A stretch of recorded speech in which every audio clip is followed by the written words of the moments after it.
hop, voilà, ce sera plus confortable avec un coussin. Je suis trop contente parce qu'aujourd'hui je commence un format vidéo que j'avais envie de faire depuis très longtemps. C'est le format de vlog lecture sur un mois. Parce que j'ai envie de me motiver à lire et même si ça fait des années que j'essaie de revenir à la lecture, j'ai toujours été dans une plus ou moins longue panne de lecture, même si l'année dernière j'ai réussi à lire une vingtaine de livres. Le rythme n'était pas là, c'est-à-dire que pendant un mois je vais lire plutôt bien et puis après pendant un mois je vais plus du tout lire. Bref, là en juin, j'ai envie de me challenger et de lire le plus possible. Donc j'ai envie de lire au moins, on va dire 4 livres, donc un livre par semaine. Donc pourquoi d'un seul coup au mois de juin je me réveille? Eh bien parce que vous voyez, un peu comme au changement d'année où on a des résolutions, où on se dit cette année j'aimerais bien faire ça, j'aimerais bien faire ça. Et ben moi ça me fait ça mais un peu à chaque mois et j'imagine qu'on est quand même pas mal dans ce cas. Et donc moi ce mois-ci je me suis dit ok, au mois de juin j'essaie de lire le plus possible. Selon mes capacités, parce que là j'ai une pile à lire juste à côté de mon lit sur ma table de chevet qui est quand même assez conséquente. Mais surtout ce qui m'a mis le déclic, c'est mon petit craquage aux Imaginales que je vais vous montrer dans ce vlog, comme ça vous aurez aussi un petit aperçu de ce que j'ai envie de lire au mois de juin. Mais voilà, il faut aussi que ça colle à ce que je m'étais prévu dans ma palle trimestrielle, donc de avril à juin. Parce qu'en avril j'ai lu un petit peu, au mois de mai j'ai pas du tout lu. J'ai essayé de lire mais j'arrivais pas à rentrer dans l'histoire. Et donc au mois de juin je suis déterminée à lire tous les jours, ou en tout cas tous les soirs, et de me challenger et de vous faire des points dans ce vlog et ça va me motiver, je suis sûre, à lire. Voilà, je suis vraiment trop heureuse de faire ce format parce que c'est un format que j'adore regarder déjà. Et c'est aussi un format que j'avais envie de faire mais depuis des années, et maintenant que j'ai une chaîne YouTube, je peux le faire. Donc je suis trop contente, voilà. Et je sais aussi que ça va carrément me motiver. Je vous montre un petit peu la palle que j'ai à côté de moi. Il y a beaucoup de craquages, mais il y a aussi surtout des choses que j'ai envie de lire et qui me donnent hyper envie. C'est normal, vous allez me dire, parce que je viens de les acheter, mais j'ai vraiment, vraiment envie de les lire. Il y a des livres dans ma palle qui me font envie, mais pas forcément immédiatement, mais ceux-là, ils me font vraiment très très envie. Je vais commencer par vous présenter les livres que j'ai achetés aux Imaginales et vous présenter aussi 2 livres. Donc un que j'ai déjà lu et l'autre que je suis en train de le lire. Et donc c'est ma petite fierté personnelle d'avoir réussi à lire un livre au retour des Imaginales et donc à l'avoir laissé dans ma pile à lire, on va dire 2 jours. C'est Les Mémoires de la forêt par Michael Brun-Arnaud. Je pense que tout le monde connaît ce livre, n'est-ce pas? C'est l'histoire donc de 2 amis, donc Archibald Renard et Ferdinand Top. Et donc Ferdinand Top perd la mémoire, il a la maladie de l'oubli-tout et il a envie de se rappeler ses souvenirs avec ses amis et surtout avec sa femme. Il veut se rappeler son histoire et dans cette quête à travers la forêt, il va emmener son ami Archibald et ils vont rencontrer toute une panoplie de personnages qui sont tous assez rocambolesques et ça donne lieu à des situations vraiment très jolies et des réflexions sur la vie, sur l'amitié, sur la famille et aussi sur l'acceptation un peu de sa propre histoire. Et donc j'ai trouvé ça vraiment très très joli. Les illustrations à l'intérieur sont hyper belles. Par exemple, on a ce genre d'illustration. Alors c'est très automnal je trouve, mais dans l'histoire ça se ressent pas forcément. Par contre, ça m'a donné faim. Il y a énormément de recettes. Il y a des recettes de gâteaux aux amandes, des recettes de thé ou de chocolat chaud à la guimauve ou ce genre de choses. Ça donne très faim. Et donc au retour des Imaginales, j'ai commencé par celui-ci parce que tout simplement c'est écrit gros à l'intérieur quoi. Vous voyez, c'est vraiment un livre je dirais jeunesse. En même temps par les sujets qu'il y a dedans, c'est quand même assez adulte je trouve. Mais franchement juste voilà, c'est écrit gros, ça se lit vite. Je pense que je l'ai lu en 4 jours. J'aurais pu le lire en 2 jours si j'avais eu un rythme de lecture rapide, mais ce n'est pas mon cas. Mais voilà, je suis quand même contente de l'avoir lu en si peu de temps et je pense que c'est aussi ce livre-là qui m'a motivée à me dire ok, je peux lire tous les autres livres de ma palle si je m'en donne les moyens. Donc voilà, déjà très bonne lecture pour celui-ci. Le deuxième livre que j'ai commencé et que je suis en train de lire en ce moment, c'est la deuxième quête écrite par Laure des Feuilles et publiée chez Lézard des Mots. Et donc ici on est sur de la cozy fantasy avec comme personnage principal Emma qui est une jeune femme qui est fiancée et donc à l'amour de sa vie on va dire qui s'appelle Almaric. Sauf qu'au bout d'un moment, eh bien Almaric il va être rappelé aux côtés du roi pour une mission et Emma elle est un petit peu laissée sur le carreau, elle est laissée derrière et le gars se barre en lui laissant une simple lettre et elle accepte pas parce qu'elle s'estime elle aussi capable de faire eh bien, la quête à côté de son fiancé. Et donc elle va partir à sa recherche un peu pour le ramener par la peau du cou et lui dire ses 4 vérités. Donc sur la route elle va rencontrer un voyageur qui s'appelle Eriani qui va l'accompagner durant cette quête et ils vont avoir des dialogues plutôt intéressants. Pour le moment je suis arrivée pile à la moitié donc j'ai lu tout ça. Et donc ici vous voyez que j'ai mis des petits repères donc je me mets l'objectif de lire 50 pages tous les jours. J'ai commencé dimanche soir et voilà, donc je me suis fait 3 sessions lecture, j'ai lu tout ça et je suis vraiment super contente. La lecture se passe très très bien et j'adore ce que je lis pour le moment, donc c'est super. Donc je continue sur la palle des Imaginales. J'ai acheté Elle et le feu de Alice Doublié aux éditions Hachette. J'ai acheté Porcelaine sous les ruines de Ada Vivalda aux éditions Olympe. Et ce livre est magnifique aussi. Franchement, les couvertures sont trop belles. Et j'adore parce qu'il y a toujours des typos en doré, c'est super beau. Et donc, quand on enlève la jaquette, il est comme ceci, en dessous. Voilà, magnifique. Alors celui-ci, c'est un craquage complet. J'avais pas du tout prévu de l'acheter. Et j'ai vu que l'autrice était là. Et donc, j'ai rejoint Margot aussi dans la file pour pouvoir l'acheter. Et je me suis dit que c'était l'occasion de me laisser tenter par celui-ci. Franchement, tous les arguments sont réunis pour que j'aime bien. Donc, il me fait très envie. Ensuite, j'ai acheté le tome 2 des Arcanes de Brume, qui est celui-ci, donc L'Oracle Maudit. C'est écrit par Fanny Caldin et c'est publié chez Robert Laffont, collection R. J'avais adoré le tome 1, j'en avais parlé dans une vidéo update lecture. Et franchement, c'est un univers trop cool. En plus, l'autrice est trop sympa.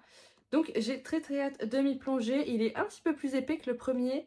Et il y a des sortes aussi de... Je sais jamais comment ça s'appelle, mais des textes en dehors des chapitres qui ont l'air assez mystérieux et assez mystiques.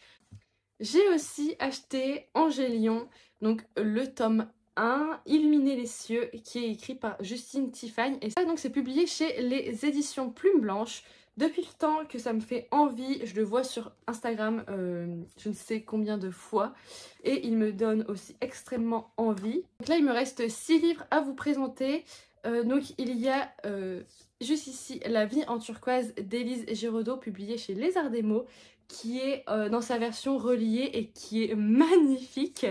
J'en ai fait un unboxing sur Instagram parce que vraiment j'étais surprise et incroyablement émue par la beauté de ce livre.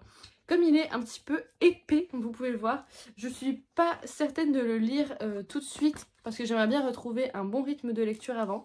Mais en tout cas, il me fait vraiment très envie. J'ai vraiment envie de le lire au mois de juin parce que la couverture est se passe à la plage. Ensuite, on a Louise juste derrière qui est à la plage. Et donc, j'ai envie de lire ce livre et de le découvrir ce mois-ci. Mais je ne sais pas si je vais en être capable au niveau de rythme de lecture. Ensuite, un livre, et ça je suis sûre que je vais le lire au mois de juin parce que c'était mon objectif, c'est Les coquillages ne s'ouvrent qu'en été de Clara Hérault et c'est aussi publié chez Hachette. Mais regardez-moi cette couverture. Voilà, elle est magnifique cette couverture. J'ai vraiment beaucoup trop hâte de me plonger dedans. Ça se passe en été, franchement je peux pas rêver mieux. Si je vais je sais pas, à la plage, profiter un petit peu du soleil et lire ce livre, franchement ce serait incroyable.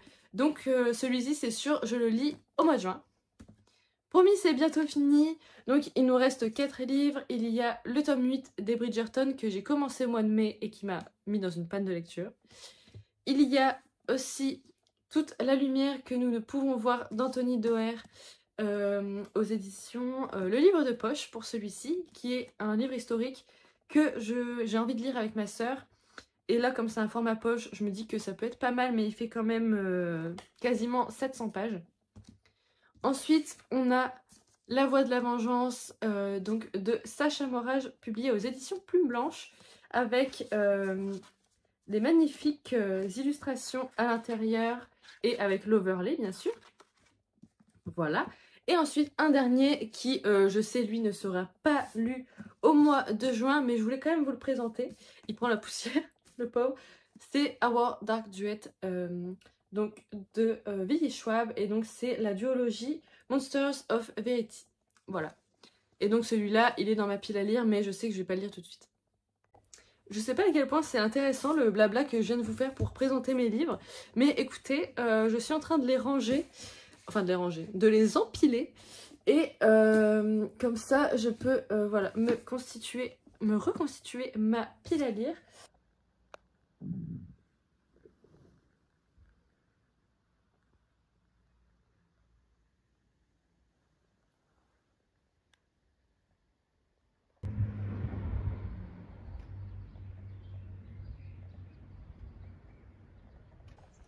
Hello! Je fais un petit plan à l'extérieur, j'espère que vous allez bien m'entendre et que je ne vais pas trouver que le soleil rend affreux à la caméra. Mais je voulais changer un petit peu de décor et je voulais venir à l'extérieur parce qu'il fait super beau dans le jardin.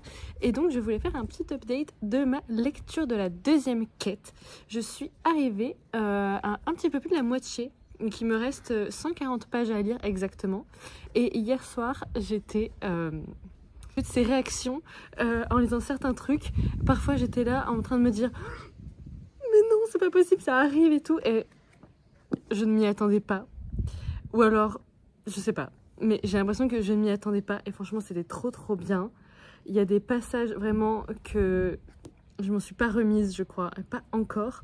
Alors déjà le chapitre 23, j'ai cru que mon cœur allait lâcher à la fin, d'accord, j'ai lu le truc et j'étais en mode c'est pas possible de faire ça. C'est clairement pas possible. Et ensuite, les deux petits marqueurs que j'ai mis, les deux petits post-it, c'est pour des passages que j'aimerais vous lire parce que vraiment, ils sont, je trouve, assez magnifiques. Et ça m'évitera aussi d'avoir les yeux plissés. Mais bref, franchement, j'adore ma lecture. J'avance super bien. Le fait de me dire qu'il me reste que 140 pages, ça me... Comment dire, ça me fait un petit pincement au cœur parce que je me dis que j'ai déjà bientôt fini de lire l'histoire d'Emma et franchement ça me fait un petit peu de peine parce que j'adore cette histoire. Il y eut un silence pendant lequel nous nous fixâmes, figés dans nos positions respectives, lui à genoux et moi assise. Je le regardais dans les yeux et dut y lire une partie des sentiments contradictoires qui m'agitaient puisqu'il se rapprocha de moi, assez pour que son visage touche presque le mien. L'une des pensées décousues qui voletaient dans mon esprit était que cette proximité lui rendait justice. J'aurais pu contempler le reflet des flammes dans ses yeux noirs pendant des heures. Je caressai sa joue du bout des doigts.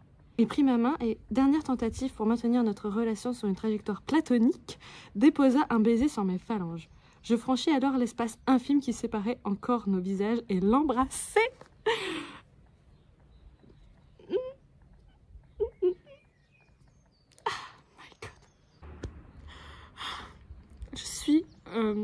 J'adore ces passages, voilà, je les trouve super beaux, c'est magnifique, c'est trop bien écrit, je suis fan.